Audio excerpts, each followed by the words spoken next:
नमस्कार, आप सुन रहे हैं सुरेंद्र मोहन पाठक जी की लिखी कहानी बीवी का हत्यारा। तो कौन है वो? कोई पुराना वक्त का यार? तब का सगा संबंधी जब मेरी बीवी शीला अत्रे हुआ करती थी। शीला अत्रे का नाम सुनते ही वह चौंकी। तुम तो सब कुछ जानते हो, वह बोली। सब कुछ नहीं जानता। जानता होता तो तुम्हारी चौखट पर तलवे ना रगड़ता होता। मिसाल के तौर पर मैं ये नहीं जानता कि राजेश कौन है। वह खामोश रही। लेकिन तुम तो राजेश को जानती होगी ना? बोलो, कौन है राजेश? है नहीं, वह धीरे से बोली। था। था? था का क्या मतलब? हाँ, राजेश। वह एक क्षण ठिठकी और बोली। शीला उर्फ निशा का पति था। पति? मैंने उसे कंधों से पकड़कर झिंझोड़ा। क्या बकती हो?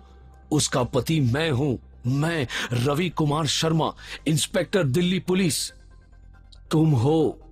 वह जबरन मेरी पकड़ से मुक्त हो गई और बोली। वो था। पहेलियां मत बुझाओ, साफ साफ बोलो, कौन था राजेश? तुम राजेश के बारे में वाकई कुछ नहीं जानते? अरे कहां ना नहीं जानता, लेकिन उसके नाम से तो तुम वाकिफ हो। नाम से भी हाल में ही वाकिफ हुआ हूं। उसका पूरा नाम राजेश कुमार पटेल है।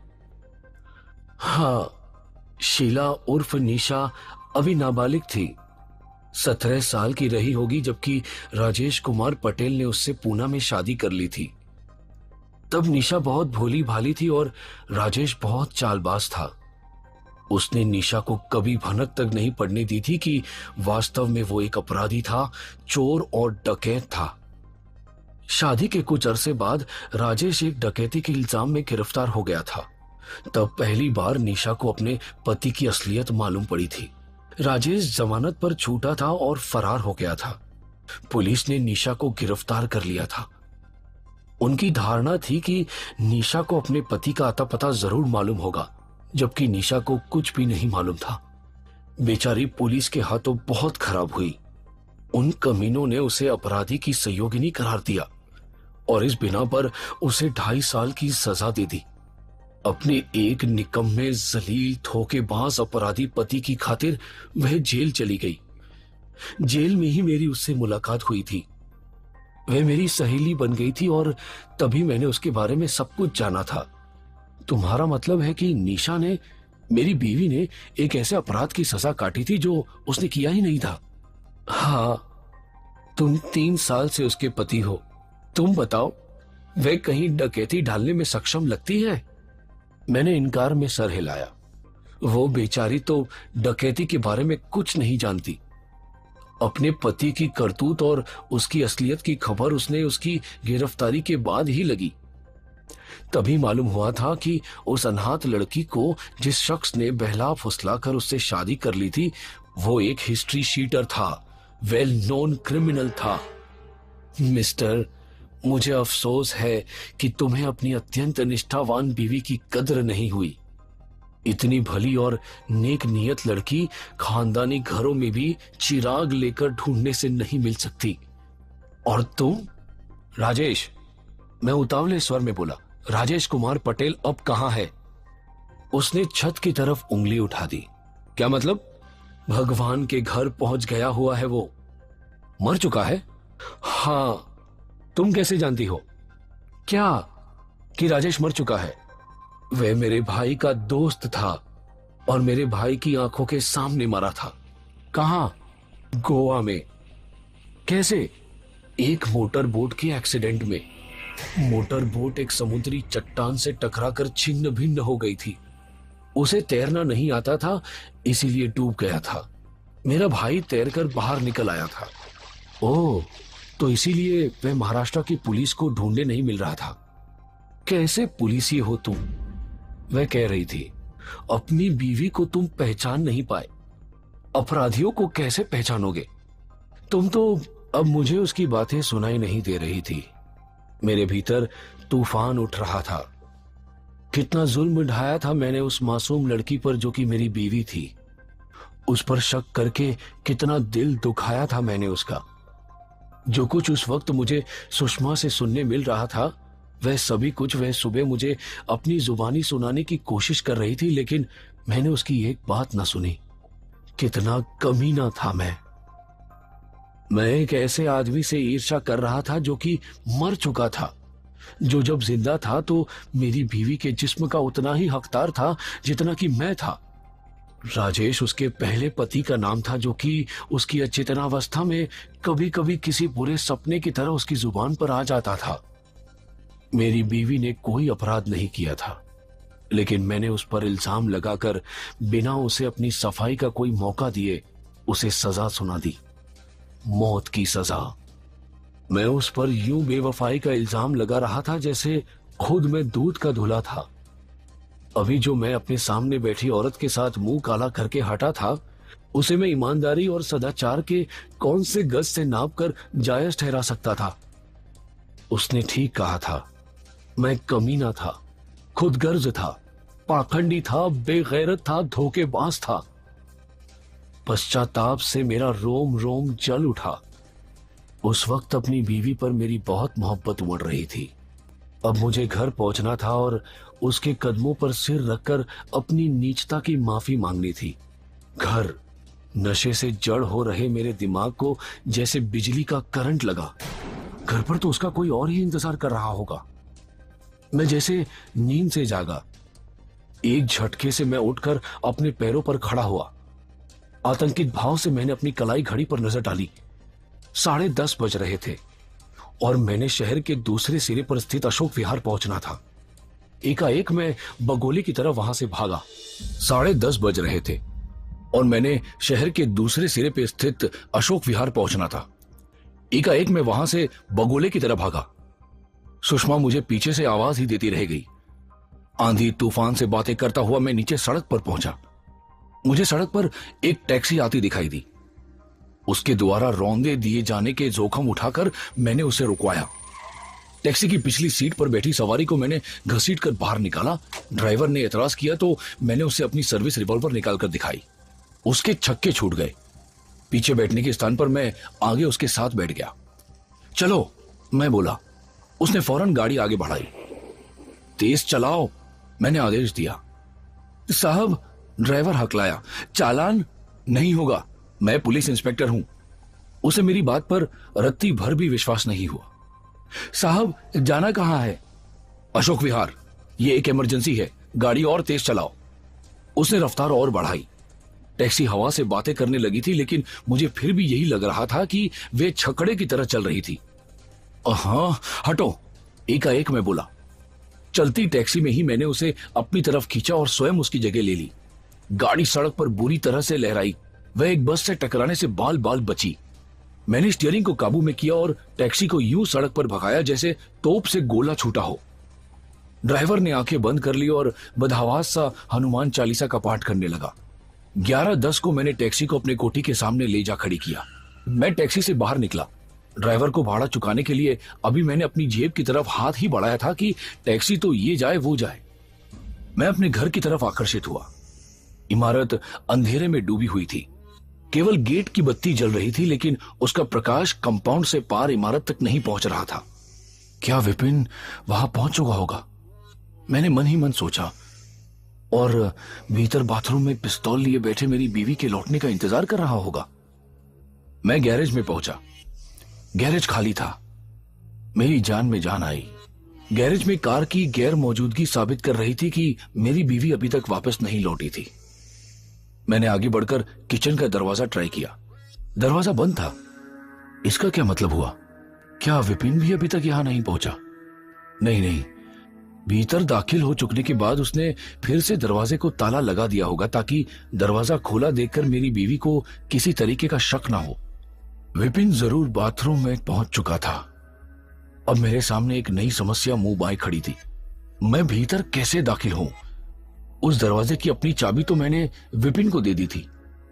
मैं बाहर खड़ा अपनी बीवी का आगमन का इंतजार कर सकता था, लेकिन उस सूरत में मैं उससे भीतर विपिन की मौजूदगी कैसे छुपा सकता था? मौजूदा हालात में विपिन की वहां मौजूदगी का कोई इशारा भी मेरी बीवी को मिलना मेरे भविष्य के गृहस्थी जीवन को आग लगा सकता था। मैंने विपिन को आवाज लगाने का ख्याल किया, लेकिन फौरन ही वह इरादा छोड़ दिया। वह तो पता नहीं सुनता या ना सुनता, पड़ोसी जरूर मेरी पुकार सुनकर अपने अपने घरों से बाहर निकल आते। अगला कदम मैंने फौरन निर्धारित कर लिया था। न केवल निर्धारित कर लिया था बल्कि उस पर अमल भी कर लिया था। एक पाइप के रास्ते में पहली मंजिल तक चढ़ गया। उस घड़ी मुझे हड़बड़ी ना होती तो मुझे याद आ जाता कि विपिन ने नीचे की एक खिड़की को जबरन खोल कर भी छोड़ना था। मैं उसी खुली खिड़की के रास्ते इमारत में दाखिल हो सकता था। पलक झपकते ही मैं पहली मंजिल के प्रोजेक्शन पर पहुंच गया। कई खिड़कियां ट्राई करने के बाद मुझे एक खुली खिड़की मिली। मैंने भीतर कदम रखा। अंधेरे में ही मैंने उस खिड़की वाले कमरे से बाहर निकलकर गलियारे में कदम रखा। मैं बेडरूम के दरवाजे पर पहुंचा और उसे धकेलकर भीतर दाखिल हो गया। उस वक्त मेरी अक्ल इतनी जड़ हो चुकी थी, ये इसी बात से साबित हो सकता था कि मुझे ये न सूझा कि बेडरूम का दरवाजा खुलने पर बाथरूम में मौजूद विपिन मेरी बीवी को आया समझकर मुझे ही शूट कर सकता था। बेडरूम क्रॉस करके मैं बाथरूम में पहुंचा। बाथरूम खाली था। विपिन वहां नहीं था, लेकिन इस वक्त तो उसे यहां होना चाहिए था। कहां मर गया था हरामजादा। मैंने फिर अपनी रेडियम डायल वाली घड़ी पर निगाह डाली। 11:20 हुए थे। आया नहीं था तो आता ही होगा। फिर मुझे अपनी घड़ी के टाइम पर विश्वास भी नहीं था। वह अक्सर आगे पीछे जो होती थी। क्या पता अभी विपिन के आने का टाइम ही ना हुआ हो। क्या पता मेरी घड़ी आगे हो गई हो और अभी 11 ही बजे हो। मैंने बाथरूम के दरवाजे और चौखट में कोई 1 इंच की झिर्री पैदा की और उसमें निगाह लगाए विपिन के वहां पहुंचने की प्रतीक्षा करने लगा। बत्ती मैंने जानबूझकर नहीं जलाई थी। भीतर रोशनी देखकर विपिन वहां कदम रखने में गुरेज कर सकता था। मैं प्रतीक्षा करता रहा। एक एक पल एक एक घंटे की तरह गुजर रहा था। कहां मर गया था विपिन। धोखा तो वह दे नहीं सकता था। जरूर मेरी घड़ी ही गलत टाइम दे रही थी। उसी क्षण मुझे एक हल्की सी आहट मिली। मैं कान लगाकर सुनने लगा। वे बाहर गलियारे में पड़ते किसी के कदमों की आहट थी। विपिन आ गया था। मैंने दरवाजा थोड़ा सा और खोलकर झिर्री को और चौड़ा कर लिया और रिवॉल्वर संभाल ली। मेरा इरादा विपिन को शूट कर देने का था। वह एक मामूली चोर था और शायद वही निशा का हत्यारा भी था। अपने भविष्य की सुख शांति पर मैं उसको बलिदान कर देने का पूरा इरादा कर चुका था। उसका जिंदा रहना वैसे भी मेरे लिए खतरनाक था। वह कभी भी मेरी पोल खोल सकता था। मुझे बेडरूम का हैंडल घुमाए जाने की और फिर दरवाजा खुलने की आवाज आई। किसी ने खुले दरवाजे के भीतर कदम रखा। मैंने 2 फायर किए। दरवाजे पर खड़ी आकृति हवा में लहराई और फिर निशब्द बेडरूम के कालीन बिछे फर्श पर धराशायी हो गई। मैंने बाथरूम से बाहर कदम रखा और फिर मैंने बिजली का स्विच ऑन किया। बेडरूम ट्यूबलाइट के प्रकाश में नहा गया। मेरी दरवाजे के पास पड़ी आकृति पर निगाह पड़ी। तुरंत मुझे अपनी सांस रुकती महसूस हुई। यही करिश्मा था कि मेरा हार्ट फेल न हो गया। फर्श पर निशा पड़ी दम तोड़ रही थी। विपिन के धोखे में मैंने अपनी बीवी को शूट कर दिया था। मेरे हाथ से रिवॉल्वर निकलकर फर्श पर जा गिरी। मैं दौड़कर अपनी बीवी के करीब पहुंचा। नीचे झुककर मैंने उसे अपनी बाहों में भर लिया। रवि, वह फुसफुसाई। रवि। उसके मुंह से निकले वे 2 आखिरी शब्द थे। उसके बाद उसने खून की उल्टी की और मेरी बाहों में ही दम तोड़ दिया। मैं विक्षिप्तों की तरह चिल्लाने लगा।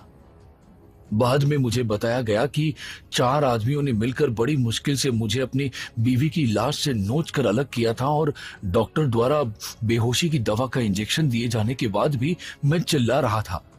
अपने ही हाथों परलोक सिधार चुकी अपनी बीवी का नाम ले लेकर उसे पुकार रहा था। रो रहा था, बिलख रहा था और उसी क्षण अपनी मौत की कामना कर रहा था। मैं फांसी कोठी में बंद था और कुछ देर बाद मुझे फांसी पर चढ़ाया जाने वाला था। आज 2 जनों को फांसी मिलने वाली थी।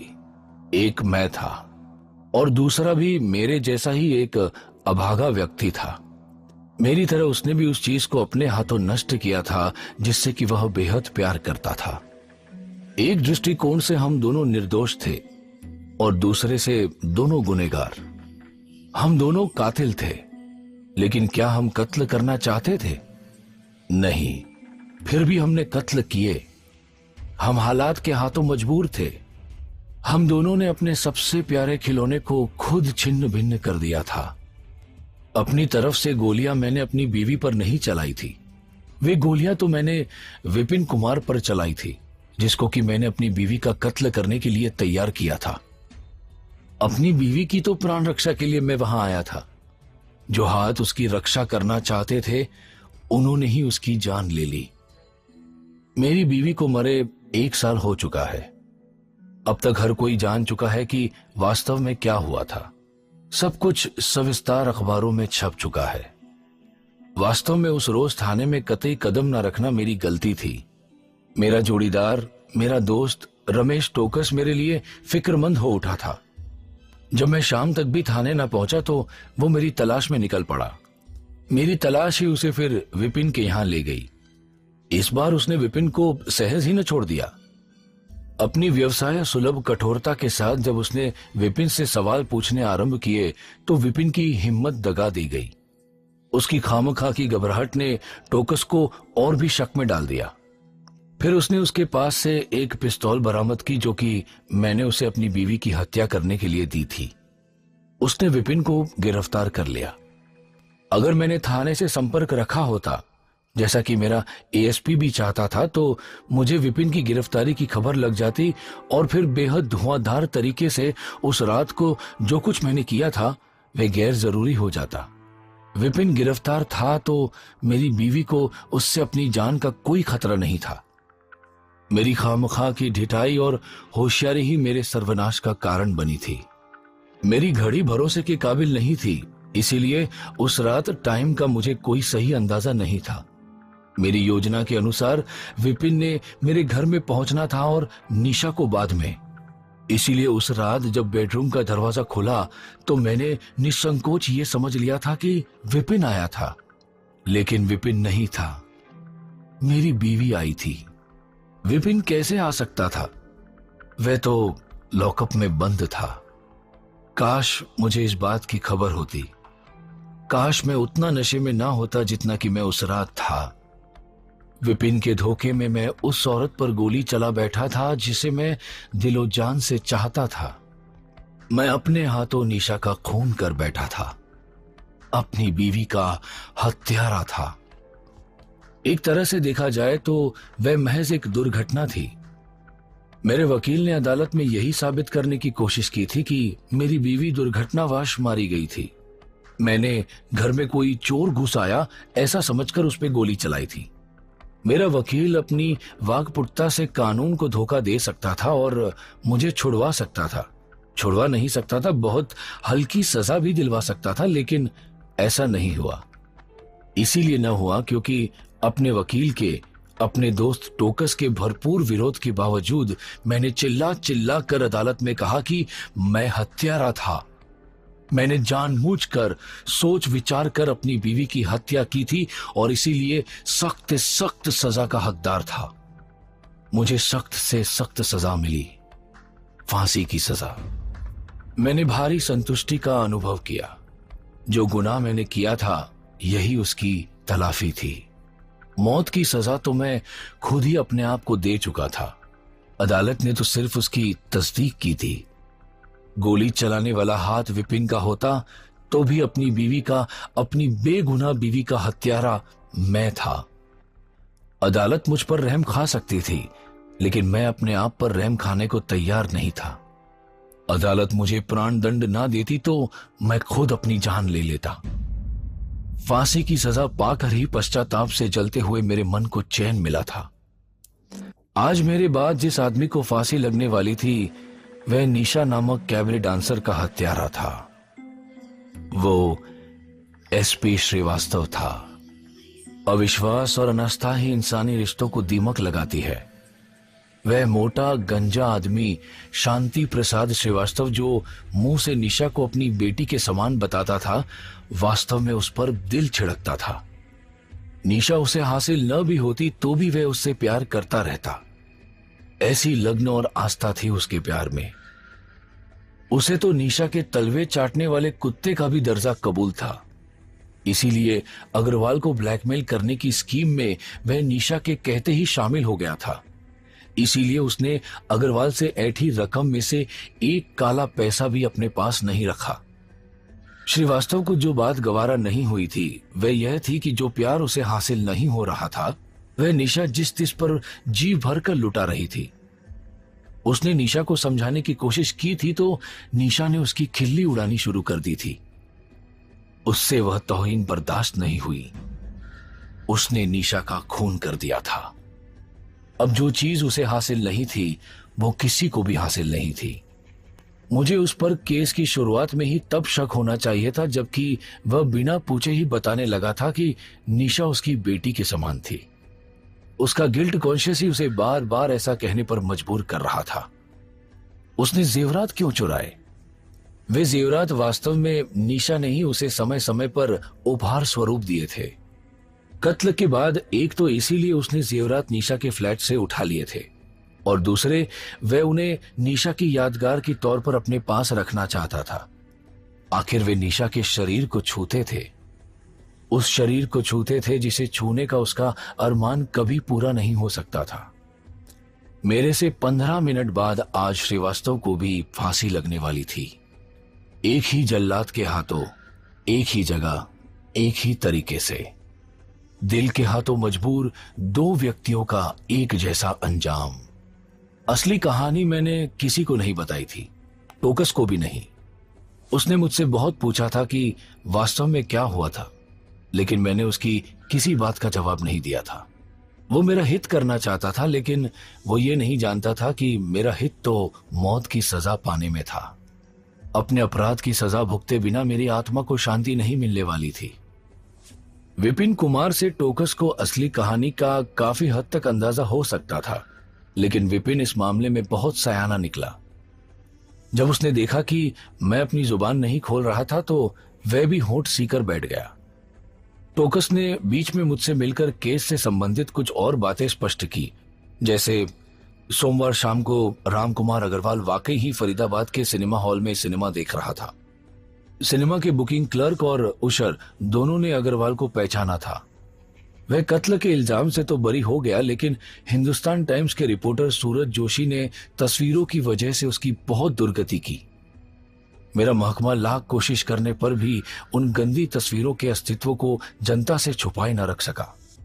अग्रवाल पर खूब थू-थू हुई। जेल में एक बार सूरज जोशी मुझसे मिलने आया। मैंने उसे किसी प्रकार का कोई इंटरव्यू देने से साफ इनकार कर दिया। उसने मुझे बताया कि वह जान चुका था कि अग्रवाल की गंदी तस्वीरों के बारे में उसे गुमनाम टिप देने वाला पुलिसिया मेरे सिवाय और कोई नहीं हो सकता था, लेकिन अब मुझे इस बात से क्या फर्क पड़ता था। जेल में ही एक और सुखद समाचार मुझे यह मिला कि अपने चाचा की भरपूर मुखालफत के बावजूद कृष्णा भार्गव ने गरिमा सहाय से विधिवत ब्याह कर लिया था। अपनी फांसी की हाईकोर्ट से तस्दीक होने के एक दिन बाद मैंने एक वकील को जेल बुलवाकर अपनी सारी चल अचल संपत्ति टोकस के नाम कर ली थी। वकील को मैंने खास हिदायत दी थी कि मुझे फांसी हो चुकने से पहले टोकस को मेरी उस वसीयत के बाबत ना बताया जाए। मेरी दिली ख्वाहिश थी कि ब्लैकमेलिंग के इल्जाम में सुषमा सोनी के भाई कुमार को कोई सजा जरूर हो जाती, लेकिन ऐसा तभी हो सकता था जबकि असली कहानी सामने आती, और मैं यह नहीं चाहता था। आज मैं शांत हूं। आज मेरे मन में कोई तूफान नहीं उठ रहा। आज मैं निर्मल मन से संपूर्ण आत्मसंतोष का अनुभव करते हुए फांसी चढ़ जाने वाला हूं। अगर वाकई भगवान है तो शायद इसी वजह से वह मेरी खता माफ कर दे और मुझे मेरी निशा से फिर मिला दे। और कुछ देर बाद जो फानी दुनिया में अपने पीछे छोड़ जाने वाला था, उसमें एक बात कोई नहीं समझ सकता था कि निशा का खून उसके प्रति मेरी अविश्वास और अनास्था की भावना ने किया था। अपनी पत्नी में मेरी अनास्था ने ही मेरा सर्वनाश किया था। काश मैं समय रहते समझ पाता कि आस्था प्रमाणों पर आधारित विश्वास नहीं बल्कि अबाध समर्पण का नाम ही आस्था है। ये बात मेरी बीवी समझती थी, मैं नहीं समझता था। मैं अच्छा पुलिसिया था, लेकिन अच्छा इंसान न निकला। मैं औरत के प्यार को ना समझ सका, मैं औरत को ही ना समझ सका। ये थी रवि कुमार नामक इंस्पेक्टर की कहानी, जिसने अविश्वास और अनास्था की वजह से अपनी बीवी की हत्या कर दी। दोस्तों, जिंदगी में अक्सर हमारे सामने ऐसे मौके आते हैं जहां हमें सच क्या है और झूठ क्या है इसका फैसला करना होता है, और तब जरूरी ये होता है कि हम बड़े शांत दिमाग और समझदारी से चीजों को सुने, समझे और फिर किसी फैसले पर आए। उम्मीद है आप लोगों को सुरेंद्र मोहन पाठक जी की ये कहानी मेरी आवाज में पसंद आई होगी, और अगर पसंद आई है तो आप लाइक और कमेंट भी कर सकते हैं। मेरे चैनल को सब्सक्राइब करना ना भूलिएगा ताकि मेरे हर नए शो की आपको नोटिफिकेशन मिलती रहे। फिलहाल के लिए मैं चलता हूं, फिर मुलाकात होगी एक नई कहानी के साथ